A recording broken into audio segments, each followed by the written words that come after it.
बिस्मिल्लाहिर्रहमानिर्रहीम। अस्सलाम वालेकुम दोस्तों, एक नई वीडियो के साथ आपको खुश आमदीद कहती हूँ। आज बहुत ही ज़बरदस्त कंडेंस मिल्क घर में बनाना बताया है। बहुत आसानी से आप इसे बना सकते हैं।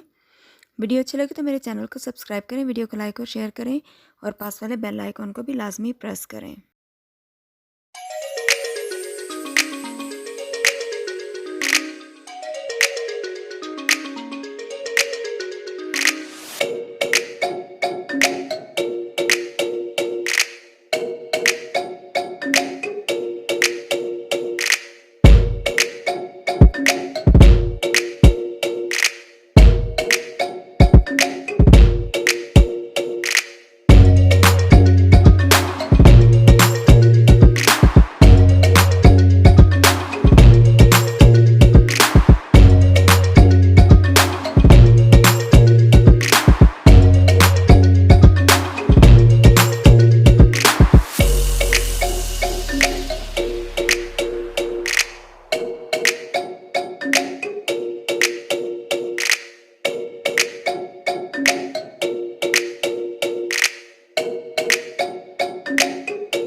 तो दोस्तों, कैसे लगी आज की ये कंडेंस मिल्क की रेसिपी? अगर मेरी ये वीडियो आपको पसंद आई तो मेरे चैनल को सब्सक्राइब करें, वीडियो को लाइक और शेयर करें और पास वाले बेल आइकॉन को भी लाजमी प्रेस करें। अगली वीडियो तक के लिए आपसे इजाज़त चाहूँगी। मिलते हैं नेक्स्ट वीडियो में, तब तक के लिए अल्लाह हाफ़िज़।